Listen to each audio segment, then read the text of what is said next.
Good evening, I'm Andre Abieres, and I'm welcoming everyone to the start of the fourth episode of Season 4 of our RFC Tuesday podcast. Today with me in this episode is our resident host, Kuya Ryan. Uh, Good evening, everyone. Good evening, sir. And good evening to our dear participants. Evening, Season Andre. Season 4 is really about creating a resilient investment portfolio. And for this episode, we want to focus this on a certain asset class. It's called REITs. What are REITs? Well, REITs are real estate investment trusts, and they first came out in 1960 when the U.S. Congress passed into law the creation of these products.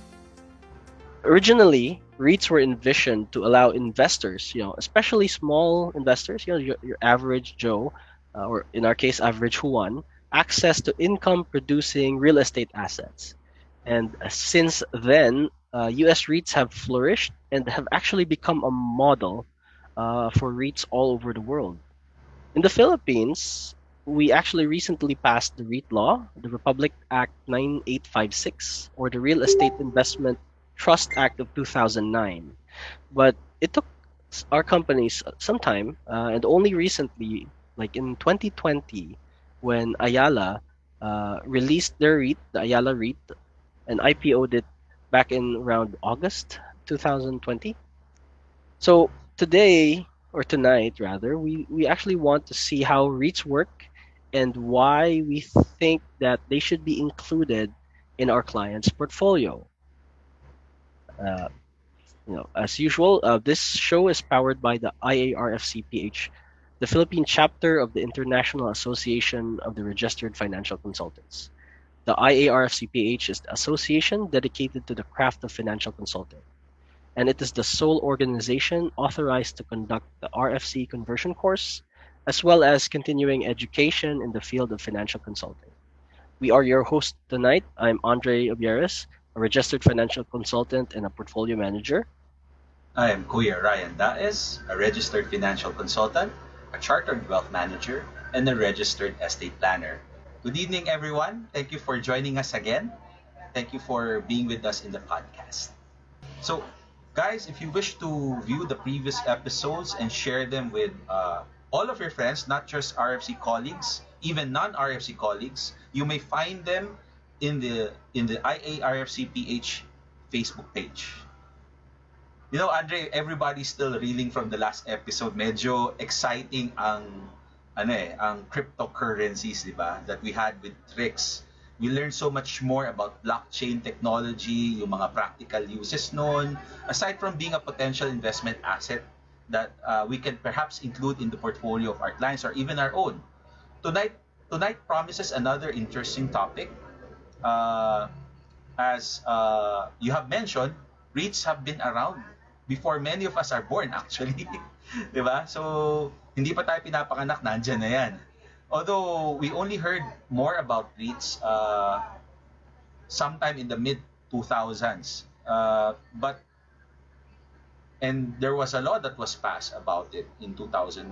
But the bandwagon just started itong 2020 lang, 'di ba? That's when Ayala introduced their REIT. So, then from there on, nagsunod-sunod na yung mga initial public offerings. So, the question is, how should the investment public be taking this new concept of investment? Yeah, I think that's a good question, Kuya. And I think that's also why we really need to talk with our new guest, our new guest for tonight, because she has really good insights on the topic, and I think our members and uh, our audiences would do well to keep an open mind. Like a lot of people were pretty close-minded on cryptos, but the last episode was really enlightening, and I hope that our members would also keep an open mind on how this can really influence, the clients that they serve. So, without further ado, Andre, please introduce our guest. All right, perfect. So tonight's guest is uh, Marcy Cruz Cochechua. She has over 27 years experience in the banking industry. primarily spent in various leadership roles in wealth management businesses of the largest global banks in the Philippines.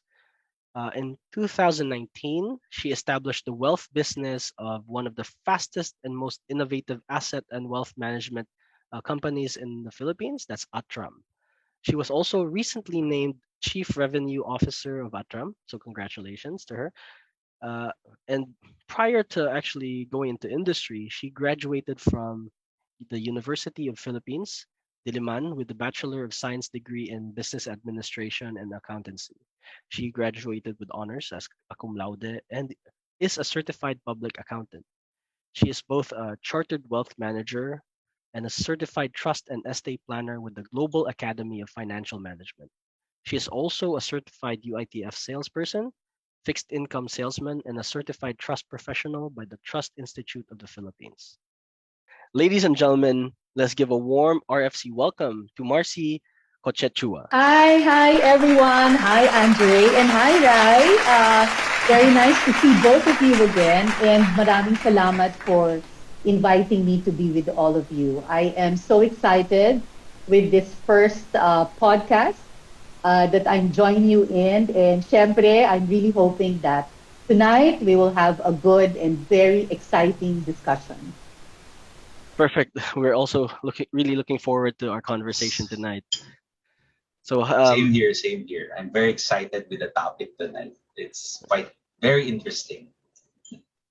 yeah, can you just please help define for our audiences, our advisors and the investing public, what is a real estate investment trust or a REIT? Wow, such an interesting topic. REITs have been approved by regulators since 2009, but really we started to see the very first one in 2020, no? And so interesting, it was right in the middle of the pandemic, diba? So Timing. very interesting situation. But I will put it in a very simple term. Ang REIT, it's like you participating in the ownership of properties that are already generating income. No, that's what it is, no? So, kung ikaw ay isang investor and you believe that in your wealth portfolio or in your investment portfolio, importante na meron kang exposure into real estate, into the property segment, that's the way to do it and participate in it without having to have a lot of money not to put Mm, behind it. No, because that's what it does for you. You the 90% of the income that is generated by a REIT, no, which is a composition of income generating properties in one portfolio, ika nga, is actually the 90% is actually distributed not to all of those investors that are participating in it. So agad-agad, you will zero in on the one very important feature for investors, which is that it generates income at kasali ka sa mag-enjoy mm, ng income na yan. So that's what they call the dividend. No, there is a dividend that is declared by the REIT on a regular basis. No, meron specific dates yan. At kung ikaw ay part or isa kang investor, meron ka ng share in that particular REIT, then you will be entitled no to that dividend at that point in time. Fixed ba yung dividend na yan? Not necessarily because it is very dependent kung ano yung size ng of that particular REIT, ilan na ang properties na kasali doon. At yun ang pinakamagandang part of the REIT. No? So in the way I'm describing it to you, this portion of it is about isang REIT hindi permanenteng pare-pareho ang property no, na nakalagay. So potentially, na-change yan. Potentially, nadadagdagan yan. And that's the biggest part of how that can be sustained over a long period of time and can continue to actually generate dividends. And it could also mean that it's going to increase in the amount of dividends over a period of time. I hope that's a good description of what is a REIT. yeah, I think it's a pretty good explanation, and it for someone that's not really familiar, no, and especially Mm-mm. it sounds kind of unique.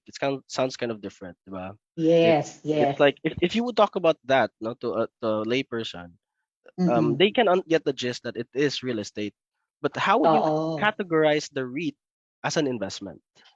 Ayun. Very good question, Andre, no? You know, the truth is, it is neither an equity the way we know it and traditional stock, but it is also not a fixed income.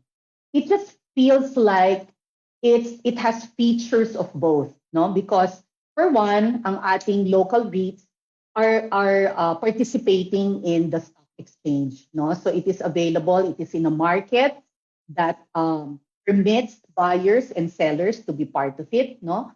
And therefore you are able to monitor ano yung value ng REIT in the market. So for those factors na familiar sa mga naglalagay ng pera into stocks, parang it feels like equity, but it's not quite an equity product. And it's also not quite um, fixed income, although it generates dividends. No?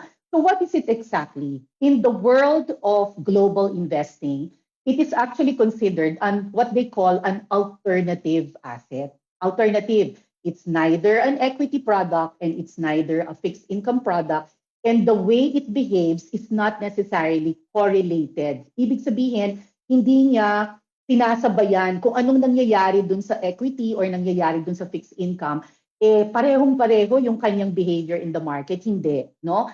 So it is to some extent uncorrelated. Hindi siya parehong-pareho ng behavior, no? So as a perspective, no, from a theoretical perspective and from a global perspective of investing, ang REITs po ay hindi one or the other. Hindi siya equity, hindi siya fixed income, no? And siguro as the Philippine market actually develops more and we get introduced to more and more different kinds of assets and there's more of us participating in the markets, marami pa tayong makikita na what we call alternatives, no? So isa na diyan at isa na sa pinaka-popular are actually the REIT.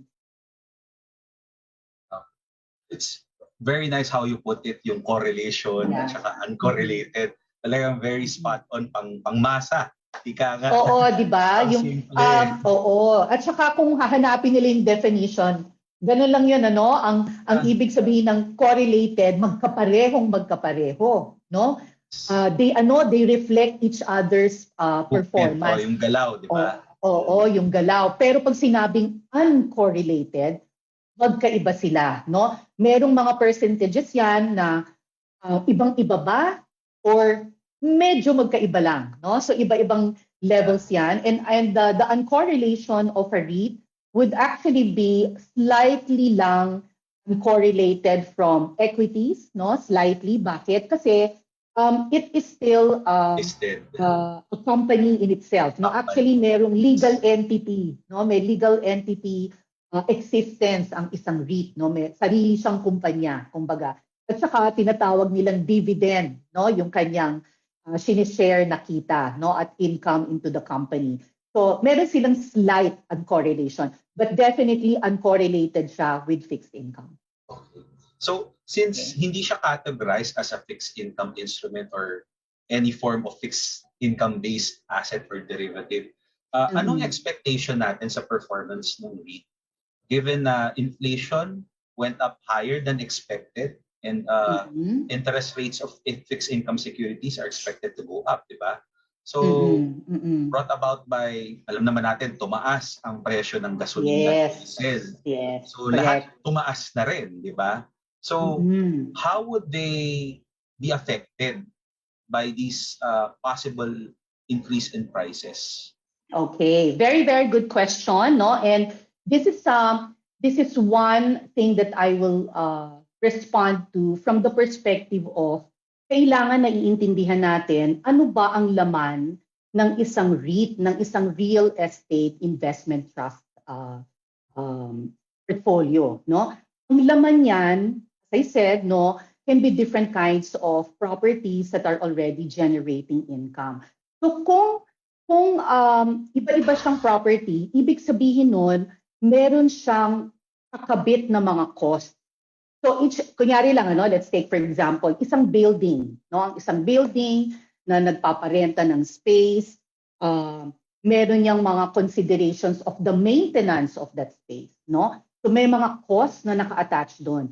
And those costs are not isolated from the impact of rising prices of consumers, consumer products, no? Of services, no? Of anything that has an input into the maintenance of a property. We have to think of it from that perspective kasi ang kakabit niyan, kung ganun ang nangyayari and this is going to be a protracted and longer period that we will be experiencing the rise in prices, in the cost of goods and services, at meron niyang implication to the maintenance of properties, hindi ba natin i-expect na magkakaroon yan potentially ng implication to rental prices also going up? Meaning yung ibinabayad ng mga nagre-rent, no, kung saan nakukuha yung income, potentially magkakaroon yan ng changes over a period of time. No? And these decisions do not happen overnight. They are usually very well thought out, and we have to also remember that the leases in these properties that are being rented out, may mga periods yan. May mga 3-year leases, may mga 5-year leases, di ba? May mga longer pa, may mga shorter pa. So lahat yan are factors that go into the picture when we talk about ano ba ang implication ng inflation into a REIT. No? So kailangan nating isipin is also, very, very important what's really underneath it and how those impact will happen. And therefore, anong implication yan dun sa income na paghahati-hatian at pagiging basis ng issuance of dividends. No? Now, is there a specific black and white response to will it be better, will it not be better? Ako, I will step back. No, I will step back, and this is usually how a company like Atram, for example, no, which I belong to, how we will look at things. No, we will need to also consider, for example, that the Philippines just has started feeling mobility. No, nakakalabas na tayo, nagkakaroon na tayo ng movement. Meron na tayong sense of normalization, not just in the national capital region, but actually all over the Philippines. No, karamihan ng mga probinsya natin dito sa Pilipinas and also the other urban satellites kung saan merong property exposures, several of the REITs, no, that are available now, and the bigger ones, no, that are available, merong ibig sabihin ngayon yon. Mobility means na lumalabas ang mga tao, nagiging normalized ang production, nagiging normalized ang mga businesses. And what does that mean? It puts money in the pocket of people, no? At pag ginagamit nila yung pera, umiikot ang pera, yan din ang nagko-cause ng inflation, no? So lahat yan magkakadugtong. Now, bakit ko mini-mention yon? One of the hungriest sectors that was left behind because of the pandemic and all of the quarantines was actually the property sector. Let's take the malls as an example, no? Walang pumupunta sa mall, 'di ba? Bakit? Kasi bawal ang pagpasok, labas sa mga places, ang mga restaurant binawalan mag-open. Nung nag-open na sila 30% lang, tapos inakyat to 50, pero ngayon 100% na 'yan. And there are mall properties in the REITs. So kung yung nag-i-issue ng REIT, meron silang mall property na kasali doon, can you imagine the positive impact of mobility to that kind of asset? So this is how we need to think. Hindi yan as simple as, oh, may inflation, ay tataas ang interest rates, ay nakakatakot ang mga fixed income funds, ay siguro pati yung REIT ganun din. Hindi, kasi magkaiba sila ng structure. No, magkaiba sila ng structure, at pag naiintindihan natin kung ano yung structure behind that, very well, no, at naiintindihan natin ano bang laman nitong REIT na to, doon natin makikita ngayon yon. Is there now a valuation that needs to be very well considered in why a REIT is going to have positive performance going forward? In fact, I can tell you already, I think a couple of the REITs, di ko na lang i-mention, but a couple of the Okay. very, very, very popular REITs, parang yung pricing nga is already in anticipation na marami silang idadagdag na bagong properties, no? Posibleng yung mga malls masasali doon. Until 2024, nandiyan na yan. Wow. Parang, di ba, inassume na yun na, magkakaroon yan ng addition na property at magiging mas maganda pa ang performance. Kaya I'm 100% sure, mahal na ang mga REITs na yan, no? Kasi meron ng anticipation. But this is a very normal way of looking at it because nga, it is a product that lets investors participate in fantastic properties that are already generating income. So that's how I think we should look at it, no, with the inflation as a consideration. There is a good part to inflation. It is communicating to us that Filipinos are back to being mobile. We are seeing a normalcy that we had missed so much in the last 2 years. And that also means that there will be more business happening. And the usual things that we would see of high traffic, foot traffic in malls, people going back to office spaces, the value of office spaces once again will come back and become very, very important in the consideration for investing in products like REIT. Nice, very nice. Thank you for your answer, Marcy. Well, following up on that, since it is really a good asset to include in one's portfolio, who would be the ideal investors to use REITs? And what do you think, what need or objectives perhaps yung pwedeng masagot sa isang investor to help them achieve their financial plan?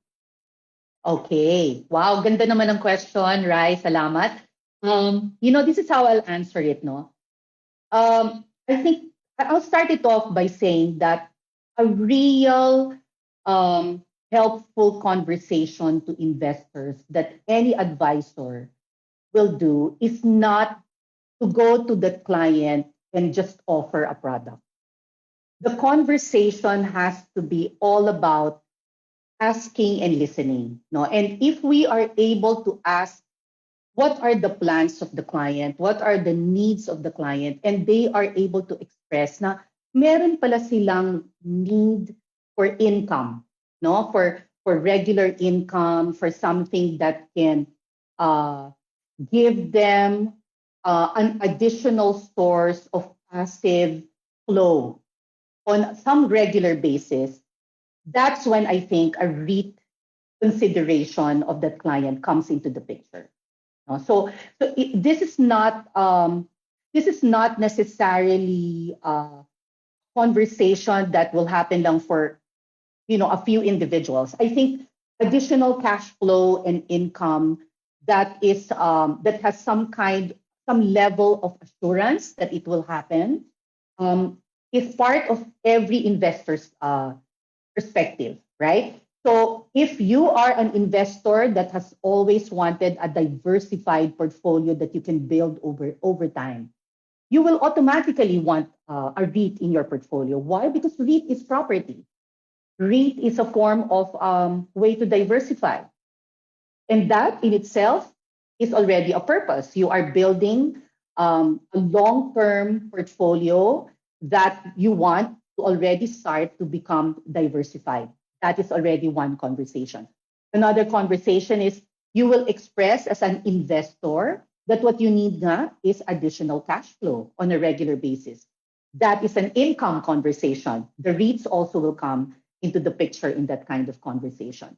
If you are somebody that actually absolutely loves land, property, and all of these other very traditional, di ba, yung mga baby boomers at ang ating mga magulang, laging sinasabi sa atin, lupa ang iyong dapat pinag-iinvestan.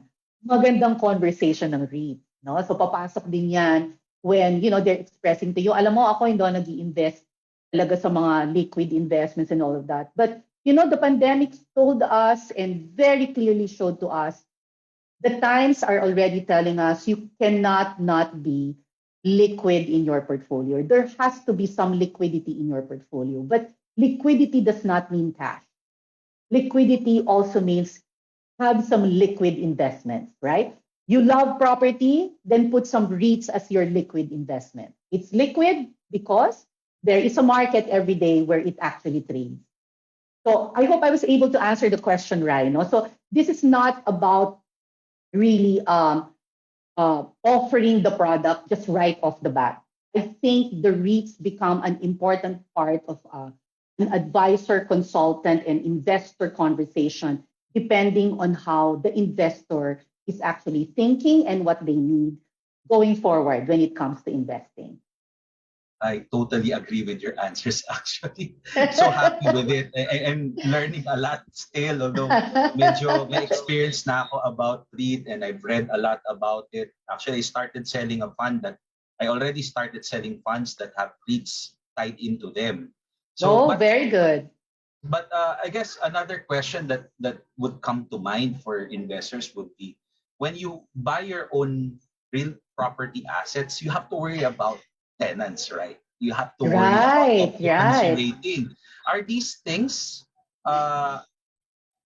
investors should worry about when they invest in REITs?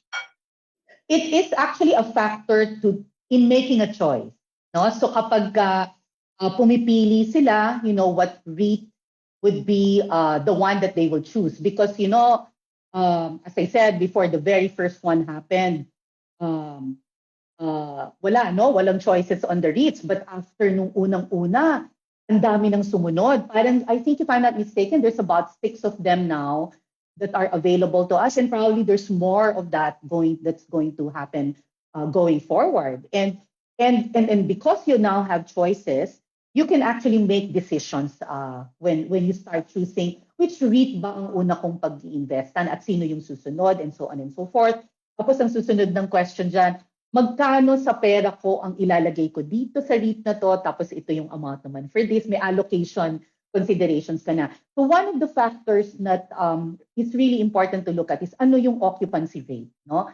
Ng particular properties na nilalagay dun sa REIT na yon, no? Iba-ibang property yan, iba-ibang lugar, no? So pati yon, titingnan mo yon, yung geography, kung ano yung mga geographic exposures, anong klase or type of property? Is it a commercial space property? Are they malls? Are they properties which are related to warehousing? Are they properties that are part of utilities or infrastructure? Alam nyo ba na ang mga tollway, for example, ang mga tollway, that should be part of a REIT, no? So baka hindi lang natin yan nakikita pa pero magkakaroon yan, no, in the future. Pag tumitingin tayo ng mga global REITs, meron ng mga ganyan, may mga logistics locations, no, that's part of it, mga port, no, mga port, shipping ports, lahat yan kasama yan. So types of properties are part of REITs in general, no. So that's something that I think should be considered as well. Leases, the number of years, average number of years of the leases that are still in the REIT is also a factor, no, in making a decision. And all of those combined is generating either a lot of interest behind owning a particular REIT or a REIT not being very attractive. So on both the side of the sponsor for the REIT, no, ika nga yung property company na nag-sponsor ng pagkagawa ng REIT, no, consideration din nila yan. Kung anong nilalagay nila into that REIT, pinag-iisipan nila yon because ina-anticipate nila ano ba ang magiging valuation in the mind of the investors of that particular REIT pag ganito ang ating selection at design. No? So yeah, that's my roundabout way of responding right to your question. And I hope that's helpful. And these are very important information that I believe is made available nowadays, not just in the newspapers, but actually this is a requirement of the SEC for any of the REITs so that there is complete transparency before an investor makes a decision, no, on their choice for a REIT to invest in. Very Thank nice. you. Thank Yeah, you so thank much, you. Marcy.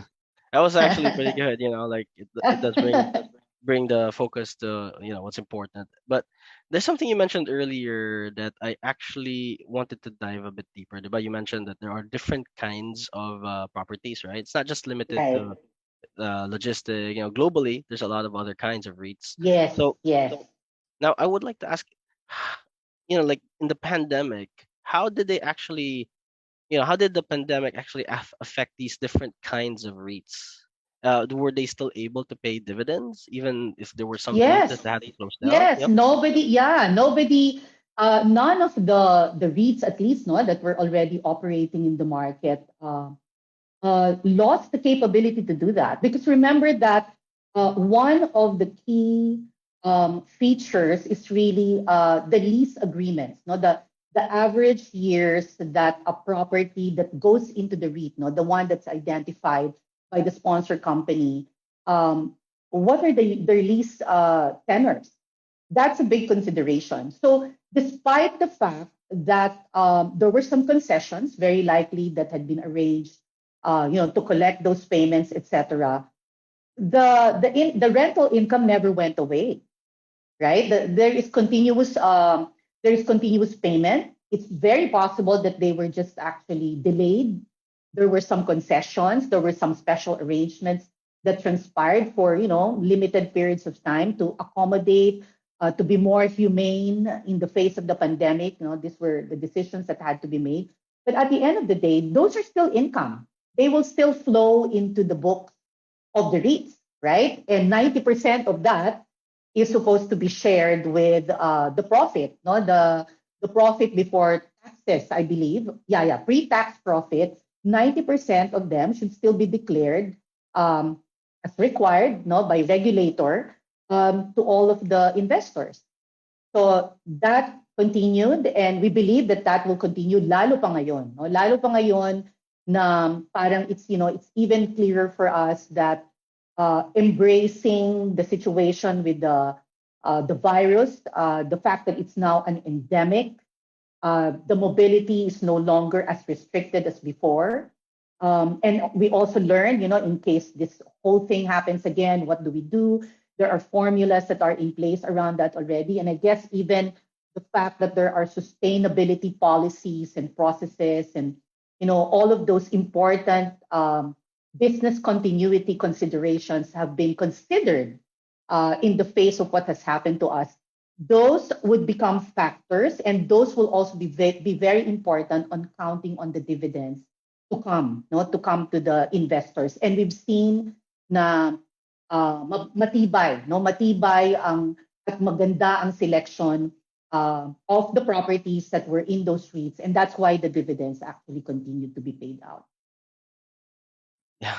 Well, that's reassuring, no? Because if Yeah. you're an investor, it would make sense, no, to find something that has durable enough earnings. Exactly, And exactly. yeah, and you mentioned earlier that these REITs are traded, right? They're traded on a stock exchange, and that they have Yes, liquidity. That makes them different, yes, right, from having just a single exactly. plot of land.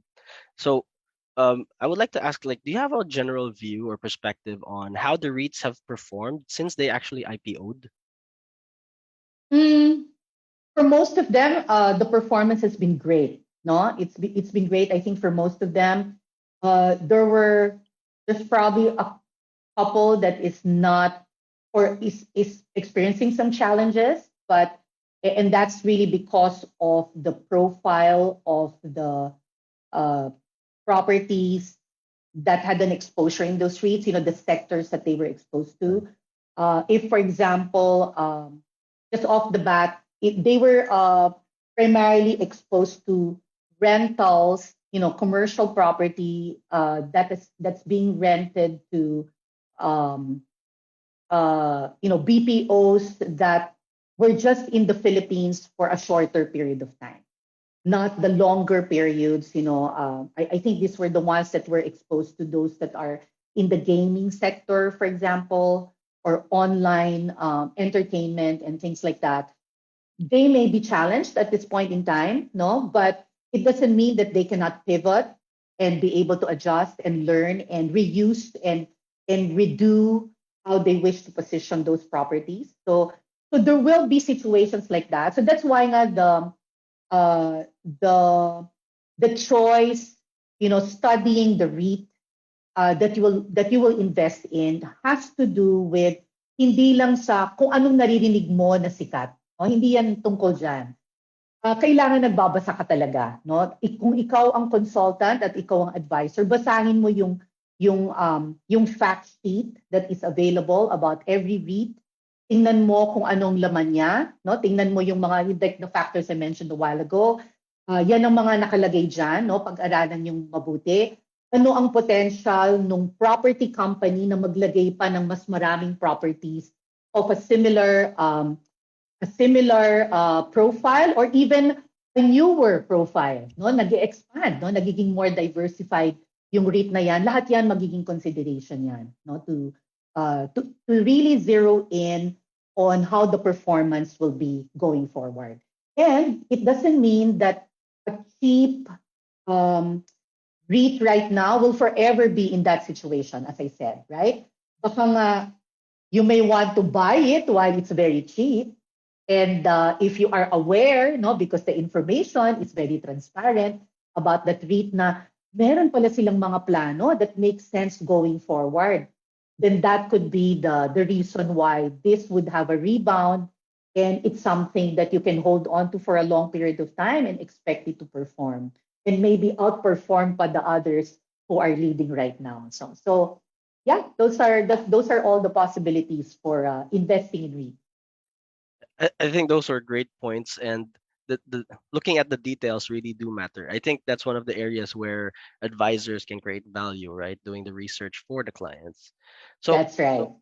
yeah, last question for me. For these REITs, they have these sponsor companies, the property developers. Like, did they experience a noticeable impact on their businesses when these REITs went public? They should, because the most important and the most obvious factor of why a property company would put up a REIT is because of the tax uh, advantage to them. No, in 2009, when the regulators first approved the possibility of putting together the REIT, diyan lumabas yung mga what they call um, set-up friction, no? Meron silang tinatawag na set-up friction na lumabas, no, naging very pronounced kasi may mga levels of VAT that was necessary in order to set up the REIT, etc., etc. So naging ano yon, malalaking challenge yon and hurdle. Kumbaga, tax became a big consideration. Parang madadagdagan yung taxes na babayaran ng mga property companies para lang mag-put up ng REIT. So it doesn't make sense, no? But those were actually responded to very well, no, by regulation, and that's why nga, because that was taken away as a hurdle. What happened now is that that profit I was talking about, the pre-tax profit of the property companies that are in the REIT, before that amount, no, that's going to be distributed to the investors, hindi na yan tinatax ngayon. So nagkaroon ngayon yan ng malaking advantage, no, to the property companies. Now, of course, ang next mong isipin dyan is, teka muna, pero dahil nilagay nila yung mga property dun sa REIT company at inalis nila from the main company, di nawala sa kanila yung cash flow. Pwede mong maisip yun, no? Ano yun, nawala sa kanila yung cash flow? Not necessarily. Kasi yung property company, siya pa rin ang nagme-maintain ng mga properties, di ba? May service pa rin siyang binibigay. Nagbibigay siya ng maintenance service, nagbibigay siya ng everything that has to do with how to manage that whole property, no? To make sure it is still the whole place operates a certain way, maganda pa rin, safe from earthquakes, and so on and so forth. Diba lahat yan will be a factor. Sinong gagawa nun? Yung revenue stream ngayon na yun, nandun pa rin sa property company, dun sa main sponsor company. And it's possible na habang nagdadagdag siya ng property dito, lumalawak yung scope of work na kailangan niyang gawin to that revenue stream. So the cash flow is not necessarily completely zero. It's very possible na manage yung cash flow na yon. No, manage yun kasi meron silang na-retain na ibang source of revenue in relation to that property. So that's how I'll answer it. there is not necessarily a complete disadvantage. In fact, the bottom line, not the books, the whole for that company together with the REITs is actually a huge advantage, primarily because there was a tax advantage that they were enjoying, that they started to enjoy because of the REIT. I would like to have a follow-up question on that. If I understand it correctly, one of the reasons for putting up a REIT is to free up capital that was used to develop those properties that were already earning, right? So, Mm-mm, mm-mm. so would that help the company develop more properties that they can put into the REIT eventually? Absolutely. Absolutely, no? So ano yan, tuloy-tuloy na yung effect niyan, di ba? Tuloy-tuloy yung effect niyan habang nakikita nila na nagkakaroon na ang kanilang net profitability is actually very much improved, no? Because na there was a tax advantage that they saw and were able to experience. It frees up more retained earnings that they can put back into the operations of the company and be able to land bank, be able to do development, and so on and so forth. And then that can already be a pipeline for more properties naman that are already income generating to be placed into the REIT. Yes, definitely. So ang ganda-ganda nung ang ganda-ganda nung long-term perspective for it, no? And just like any transformation, obviously that shift um, provides, an opportunity for them to learn. How are they going to move forward with this? How are going to maximize the efficiencies that it has brought in, the advantages that it has brought in, at sino ang magbe-benefit from that? Ultimately, it is not just the institution per se, the mother property company, but actually the investors, the Filipino investors who are going into it will also benefit from it. Diba? Baka nga dumating tayo sa panahon na hindi na natin necessarily kailangan na katakot-takot na land at property ang ating pag-aari isa-isa, but we are more into joining in the profit that's actually generated by all of these properties and still keeping our liquidity advantage in place. Panalo ang Filipino investor, basically, Yes, no? yes, Ganda exactly. talaga ng intention ng REIT. So, well, Yes. we're going towards the end of our interview, Marcy. Ang Okay, dami pa namin sige. sanang gustong itanong, kaya lang time is very limited. Parang gabi, di ba? Ang gabi lumalalim kahit hindi hinuhukay. Anyways, so one of the main purpose of this podcast is about practice management. Actually, you already mentioned a lot of those during the entire time of the interview. But we'd like to ask you if you could have or give us some tips, especially for our RC members who are watching this podcast, on how to apply this in practice, yung lead, paano nila matutulungan ang mga clients in helping them achieve their objectives. Okay, thank you so much, Rai.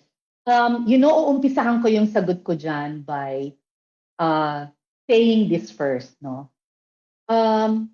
Kung ikaw ay consultant ka ba para kanino?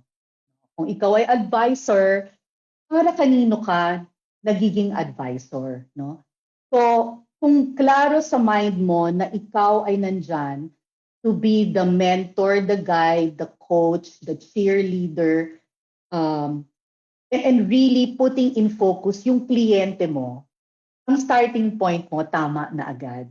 And that is important kasi pag ganyan ang perspective mo, you want to be really the walking encyclopedia that knows everything about anything that has to do with investing. Kasi you want to be ready to always have the right solution and combination of investment solutions for your client, no? And more than anything else, kung ikaw ay trusted na ng kliyente mo just because of one relationship, at ikaw ay tinatanong na, or even before tanungin ka, potentially pwede ka nang tanungin for other things. Be ready.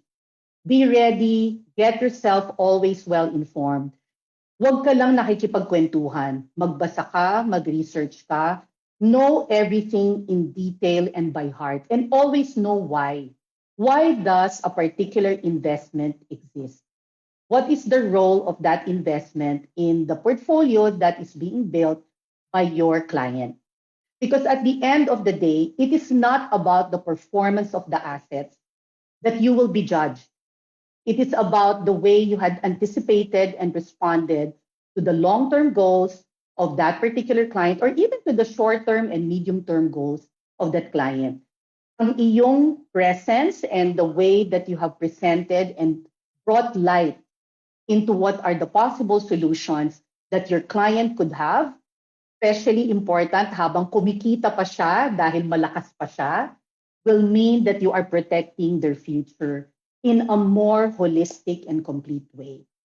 And that is how a real partner and a lifelong partner and consultant should really see themselves. Hindi lang sa isang way, no? Dapat holistic ang ating approach because ang kliyente mo ang nasa gitna ng pinili mong livelihood at purpose in life. Yan ang aking message.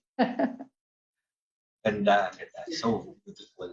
Perfectly put it. Kumbaga, you really said a lot of things that goes with the objectives and mission and vision of IARC Philippines. Thank you. Yeah, I agree. That advice was really good. I mean, if I had that advice when I started out, I think I would have, you know, kickstarted my career faster. Anyway, thank you so much for being so generous with your time, Marcy.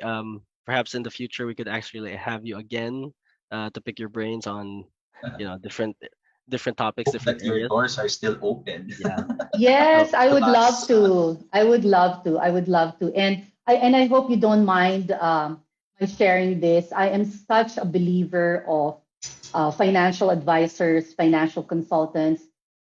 They really have a very important role to play now, especially in a market like us where there are such a small number of investors versus the size of our adult population. Sabi nga nila, 65 million daw ang voters in the upcoming election. Pero parang a little over 1 million lang ang accounts sa PSEI, 'di yeah, ba? Parang ang layo, 'di ba? So anong ibig sabihin nun? That just means there is a huge need for investors to be guided, for the Filipino investors to be handheld, wag matakot, bigyan ng proper advice. At magkakaroon talaga ng grupo ng mga tao na sila ang magte-take up ng courage to be that advisor.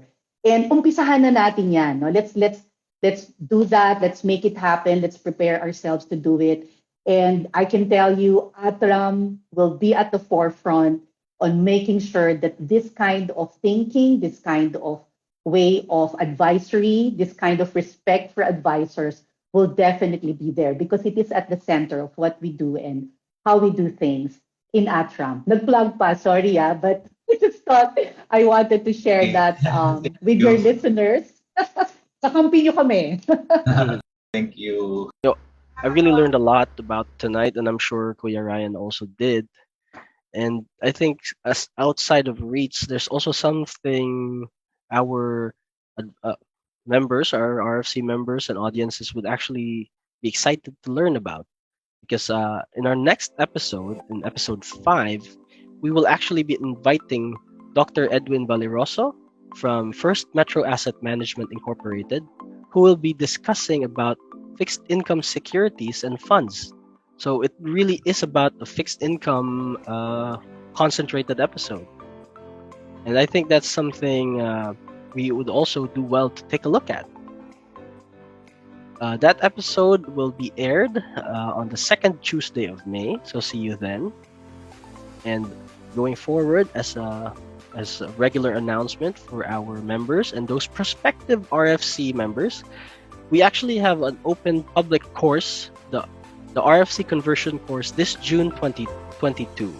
The schedule is, if you would look at our screen, you would see the schedule is June 6, 8, 10, 12, 13, 15, 17, 19, 20, 22, and 24 for a total of 12 days, Mondays, Wednesdays, Fridays, and Saturdays.